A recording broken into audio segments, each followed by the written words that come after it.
Welcome to the module on environmental governance issues and challenges. In this particular module, the discussions will be on the concept of environmental governance and its main components, followed by the significance of the environmental governance in addressing the environmental issues, what are the key environmental challenges which are faced in this domain, the effectiveness of this environmental governance also will be taken care of, and also we shall go for some recommendations for improving the environmental governance practices.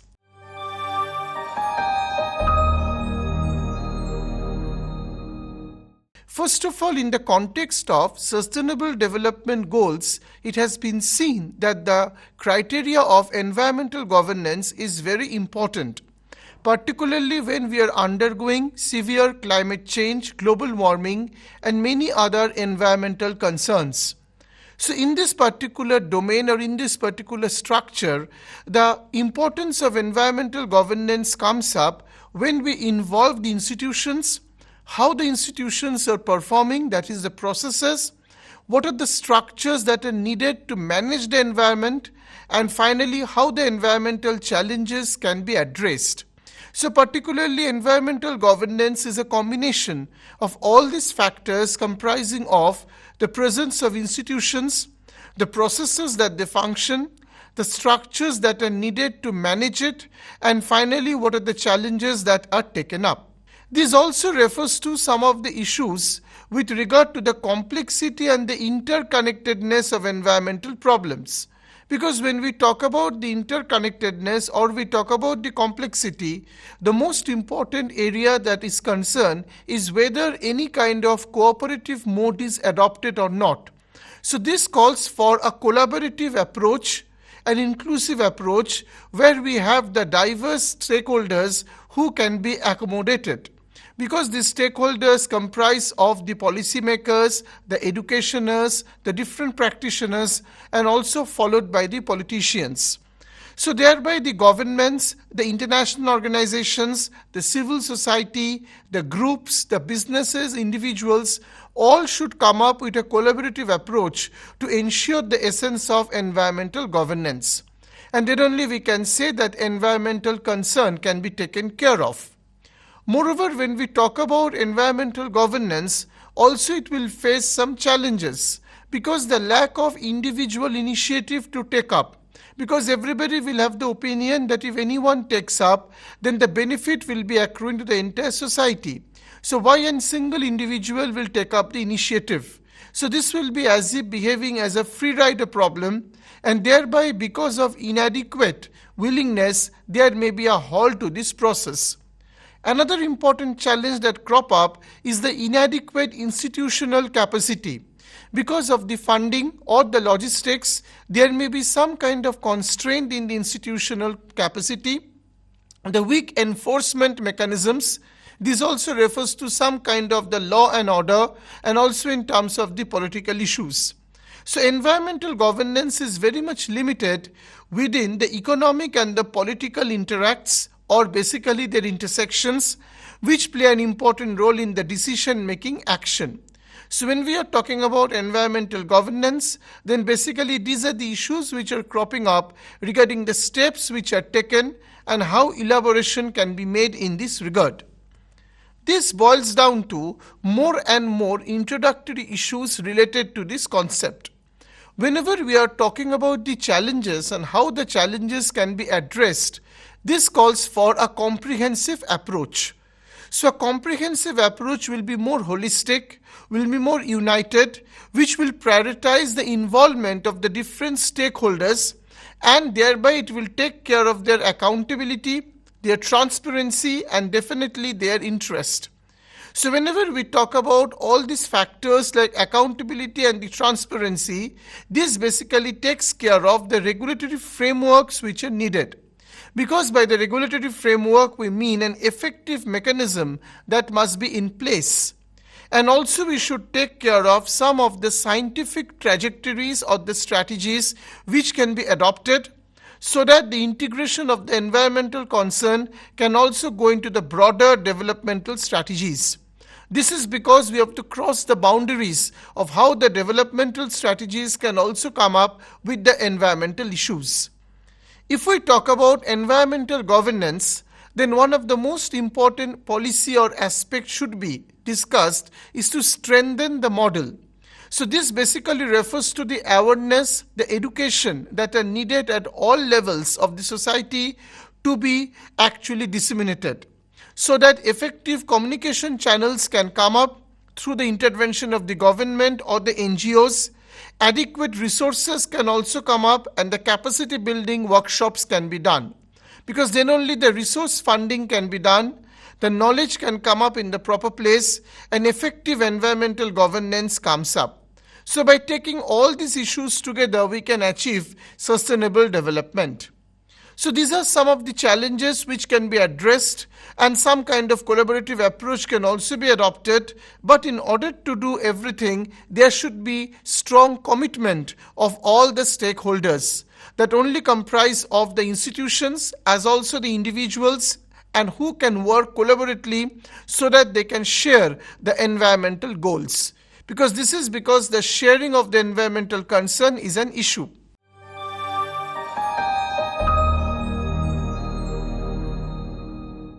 When we talk about the environmental governance, we basically refer to the definition of the concept. So what is basically meant by environmental governance? It is a process, because this process is always a never-ending process which basically becomes implemented by the role of institutions, the role of individuals, and also the commitment of the entire stakeholders within a regulatory framework. So it's a process by which environmental policies and the decisions are made and implemented. So basically, whenever any kind of environmental policy is designed that calls for the interactions between the different stakeholders of the society, thereby the decisions are taken up and thereof the implementation can take place. So this basically refers to a collaborative approach which starts from a very much decentralized approach. So it involves a complex network of actors and institutions at various levels. This is very much important because every level, whether it's an initial stage or it's a maturity stage, everywhere all are important in the decision making process, because everyone should contribute in this particular process, which will involve governments, civil society organizations, business and international organizations also important for the funding, and also making it holistic for the entire globe. Because this is not a concern of a particular nation, it's a concern of the entire globe, which will call for our environmental governance. Whenever we talk about the governance in terms of environmental issues, definitely environmental considerations are taken care of, and thereby macro policy objectives are taken up. That's a broader policy objectives, so that the sustainable development issues can be addressed. Moreover, it also helps in implementing an effective regulatory framework, because this calls for a strong governance model. Public participation is also important at all levels. Engagement should be there in a committed manner, so that the decision making can be done, and which must have a scientific evidence. The scientific evidence calls for different kind of experiments which can be conducted, which can get a kind of a better impact on the environment. This basically boils down to the concern for the need for environmental governance. So whenever we talk about the need for environmental governance, the first issue that comes in is the recognition that the human activities have significant impacts on the natural world. Because we have seen that human activities also have some kind of devastating effect on the environment. Because human activities are mainly driven by capitalism and also the role of the material capital. So with the growth of the capitalism and growth of the materialism, it has been seen that the natural resources are being exploited, either by setting up the industries or by deforestation or by any other means where the consumer and the capital goods are taken more priority without least concern on the environment. That's why any kind of human activities have a significant impact on the natural world, which calls for the biodiversity, calls for the land, air and the water resources, also affecting the marine life and the other endangered species. So this impact of a far-reaching consequences of the human well-being. So when we talk about the human well-being, according to the SDG, human well-being refers to the standard of living, which calls for a decent standard of living, where the pollution levels will be less, and also there should be healthy environment, safe drinking water, and many other inputs are there so that which can make the living standards better.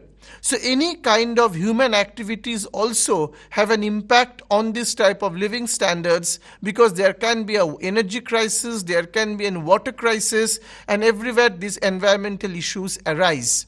And finally, sustainability of the natural resources. Because when we talk about the natural resource, we mainly mean by the land and the renewable sources of energy, which requires proper kind of care in terms of their sustainability, so that they should not be degraded in order to satisfy the human needs. So it is seen under the sustainable development that the present generation should not exploit the natural resources so that there is no leftover for the future generations. So taking care of this, there has been a tremendous need to have a special policy, a special concern, and a specific discussions on environmental governance. Secondly, it is also important that whenever we go for human activities which are inevitable, which should go on and on, because human activities mainly refer to the economic activities whereby we go for the market-driven issues, but that should not be done at the cost of environment. So they should be done in such a way that the minimum negative impacts are there on the environment and promotes sustainable use of natural resources. That means any kind of activity should have a minimum impact on the downside effect or on the adverse effect. This includes development of policies and the regulations. So these regulations are very important because they have to come up with the compliance, and also they have to come up with the concern of the environment, such as concern over pollution, concern over habitat destruction, because this is referring to any kind of deforestation or any kind of water pollution, which are also making the destruction of the marine species. And in terms of land also, there has been some kind of destruction in terms of the fertility of the soil. So all these are referring to the destruction of the natural resources or habitat destruction mainly.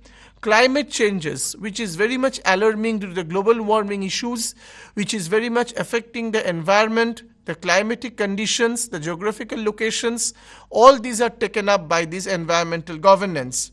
So that establishment can occur of institutions, mechanism should be there so that surveillance is properly done, monitoring is properly done, so far they are at par the standards. So that means all this requires a kind of a policy framework where all these kind of activities can be carried forwarded. This is also important for promoting public participation, because whenever we talk about any kind of activity to take care of the environment, that cannot be done only by the government. It requires the support and the cooperation of the public or the stakeholders, so that the diverse perspectives can be taken into account, needs and the concern of the communities and the stakeholders are taken care of. Moreover, it is rooted in the recognition of the health of the natural world, because this is very much important about saving the earth, saving the sustainability, and thereby the health of the natural world comes in, so that human being, the sustainable natural resources can take up, so that human societies can be taken up in long-term health and prosperity. So this basically comes up as one of the notions of environmental governance.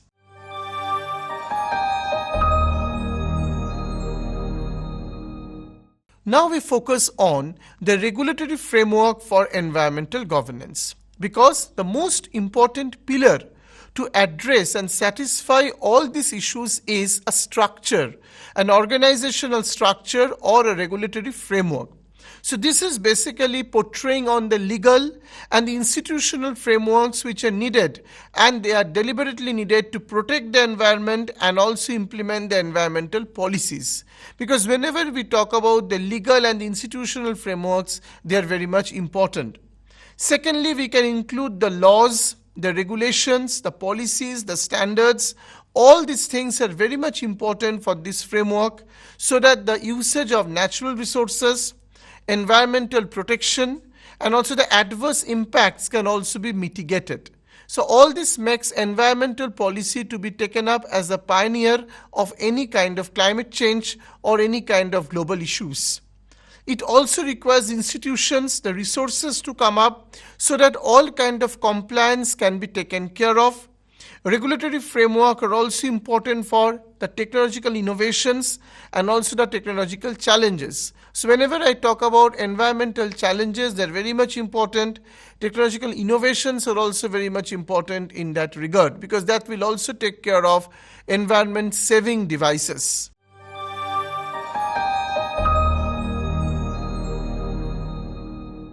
Now we focus on the key issues and the challenges which are interlinked with the concept of environmental governance. One of the most important issues that arises in this context is the climate change.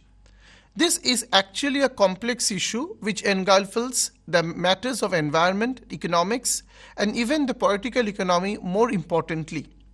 Because this is one of the significant challenge not only to the environmentalists but also to the policymakers and the society at large. This is absolutely driven by, most importantly, the burning of the fossil fuels, the deforestation, increasing the greenhouse gas emissions, and finally the global warming. And all these are inherent within the process of environmental degradation. The consequences of the climate change are basically reflected by the endangered species which are drying up, the water insecurity also cropping up, leading to the food insecurity, extreme weather conditions, and in all these cases the environmental governance must actually go for adaptation of mitigation activities, because this kind of mitigation strategies should be taken up by this world of governance. Moreover, when we consider the mitigation activities, it also refers to the greenhouse gas emissions that must be reduced, because that can be done by the renewable energy, the carbon capture and the storage, because all this requires a regulatory framework, the scientific mechanisms which can capture these strategies. Moreover, it has been seen by the adaptation strategies that any kind of impact on the climate change can be done through better water management, coastal protection, and early warning systems. This also requires the scientific interventions whenever we talk about early warning systems in case of any kind of natural calamities. So effective environmental governance also calls for balancing economic, social, and environmental considerations. And this calls for a collaborative effort whereby the government, the private sector, the civil society, all must be involved in this process. So when we talk about the mitigation of the climate change, when we talk about the sustainability issues and the greenhouse gas emissions, all of them calls for a more resilient and a sustainable future. That is how a safe future can come up whenever we talk about any kind of sustainable concerns leading to this kind of discussions. The second important challenge that crops up is the biodiversity loss. Because the biodiversity loss, we can see about the extinction of the endangered species which are basically coming up due to the human activities, whereby the green lands are taken up by the deforestation, whereby the urbanization takes place, setting off of industries takes place, and as a result of that we observe that the ecosystem gets highly degraded. And this is basically referring to the degradation of the productivity of the ecosystem and more importantly reducing access to the essential resources, basically access to safe drinking water, access to better climate or clean air, which is absolutely being affected by huge pollutants in it. So address all these issues, the environmental governance must prioritize on the conservation effect, the resource management practices, which will take care of the land use practices in terms of the fishery and the forestries. Moreover, we have seen that when we talk about the awareness of this environmental concern, most importantly, there should be steps to protect and conserve the biodiversity. Then only the government intervention can take place. This also refers to some kind of the needs that the human society must bring in. So when we talk about the human society, we basically refer to the protection and the conservation must come up within the human awareness, where basic education is required, biodiversity loss can be avoided, collaborative action can be taken up. So all these things will take up this concern. The most important consequence of all these things refers to environmental pollution. Because environmental pollution is basically the water or the air or any kind of natural resource which is becoming dirty. And this is a serious problem that affects the human health and the environment. Basically, it has been driven by some activities which are absolutely human activities like industrial production, particularly in the transportation and the energy generation.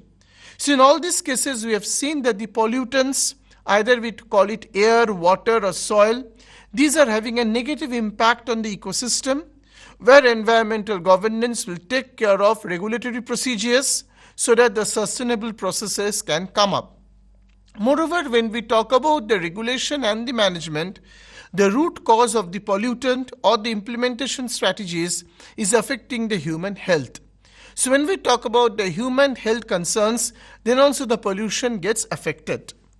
This is basically taken up as a proactive and a comprehensive measure which will take up to make a healthier and a sustainable environment.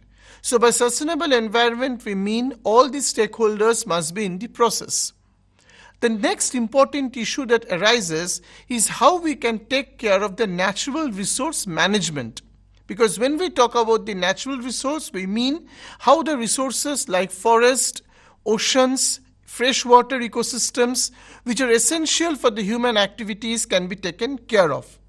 And this also takes care of some of the challenges like the resource depletion, conservation of the energy, intervention of the local communities. All these things are important because they will make the entire process to be inclusive. Because this requires a collaboration of all the agents in the society, and it's a mutual effort. Moreover, it has been seen that by the integration of the science or the traditional knowledge or the innovative technologies, there has been more important understanding of the decision making. So when I talk about the decision making, it's basically the traditional knowledge, the innovation technologies which are taken up. Moreover, we can see that the enforcement of the regulations and the policies, they are also important in ensuring the sustainability of the natural resource management, because this calls for the enforcement laws which needs to be imposed through the regulatory framework. The most important concern of environmental governance would be the social and economic equity. Because whenever we consider a societal development, then it does not mean that a small portion will get benefited. It actually must take into account a holistic view so that all the participants of the society, starting from the higher income group to the lower income and even the marginalized groups, should not be actually affected by any kind of environmental degradation. So any sort of policy, we should address all the sections of the society. Moreover, there should be an inclusive approach where it would address the income equality so that all the members of the society get benefits of this sustainable development. And that is how the things will work in the process. So this basically refers a kind of a collaboration between the government, the civil society and the private sector, so that a kind of a fair, a transparent and accountability policy can crop up. So only we can see that the social and economic status can be upgraded.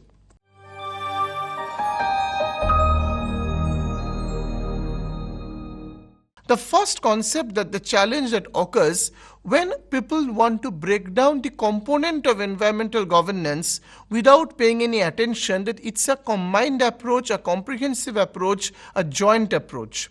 So this is the lack of adequate institutional capacity. This is a problem of infrastructure because that refers to the build-up of institutions which will take care of this. Secondly, the development and the implementation of the policies should also protect the environment. Moreover, we have seen the necessary capacity that should come up, because capacity building workshops or capacity building funding should be there. And moreover, there should be some kind of responsibility of the government so that environmental laws and regulations are properly implemented and they are in practice. This is also a concern for the environment to look after. When we talk about the scientific and the technical expertise, this is also important in developing the policies and the regulations, because any kind of scientific and the technical expertise is needed when we talk about cost saving or any kind of resource management. So this requires some kind of training which has to be provided through a capacity building workshop or funding or any sort of awareness, which takes care of education, governance structures, and fostering the accountability and transparency. So thereby the government, the private sector, the civil society, all of them must come up in the process. So this will make the institutional capacity to be more adequate and apt with the needs of the environment. And thereby the environmental challenges can take up in the proper manner, because this is one of the concerns that should be in place. Moreover, we talk about another challenge is about the governance capacity and institutional arrangements.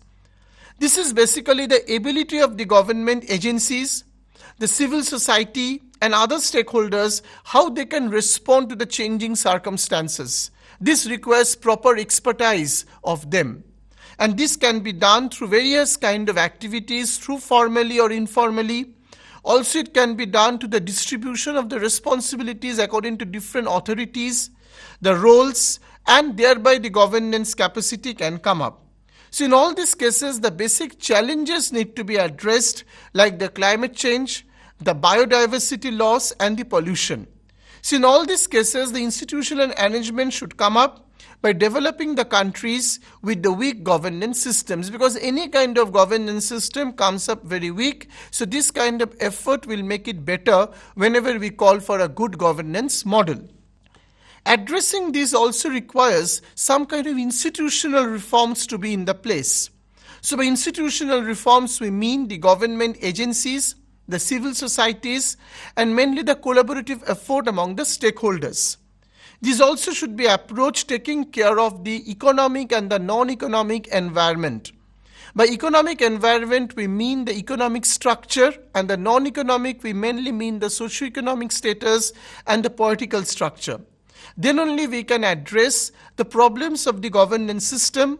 We can identify the areas for reform and further investment, because this is very much needed, because investment should be there in broad areas, particularly when we talk about any scientific innovations or any kind of adequate institutional capacity. It is where the investment will be needed, not only by the domestic counterparts but also by the foreign players. This refers to one of the most global issue in relation to the environmental governance is multi-level governance and global environmental governance, because this is not at all being confined within the national boundary, because it is a global issue. So it has crossed all the cross borders, and thereby it has come up at the global environmental governance. So in case of global environmental governance, one of the severe constraint is lack of effective coordination and integration, because this comes up as the gaps in regulation and the weak implementation. Another important point that crops up is to integrate the global, national, and the local governance systems. This is because the three must be in process, and thereby the governance structure can be made more flexible, adaptive, and inclusive. So when I talk about flexible, it means there should be more receptive to new ideas. In terms of adaptive, it should adapt to the structure of the nation, whether it's economic or political or any other socio-economic structure. And inclusive means it should involve all the stakeholders of the society. So thereby, promotion of collaboration should come up. Environmental agreements should come up at multi-levels so that the challenges can be addressed. This also takes care of the states to cooperate and perform, because this is basically a problem of the globe, problem of the nation, where the state should come up as the major counterparts, so that if they have any kind of deficit in their resources, they should implement. So at the national level, it is the coordination and the integration that should be there. Institutional framework also should be there. Environmental governance had to be there in policy making strategies, and thereby everywhere the working should be done in the proper manner. At the local level, effective environmental governance requires engagement with the local communities and the stakeholders. This basically refers to the awareness, the building capacity, the decision-making process, engagement, coordination, and cooperation, and that should be done at all levels. So that is how the entire local coordination effort can take place. So in this particular module, the discussions are there on the concept of environmental governance, which is already a complex and a multifaceted issue, because it takes care of the concern of environmental governance at both global, national, and local levels. And here the issues are varied, but it ranges from regulatory framework to the public participation, and also how the governance can take place at multi-levels. Secondly, when we talk about a global framework, then it refers to the global, natural, and the local systems, so that we can go for a proper collaboration, engagement, so that effective implementation can take place.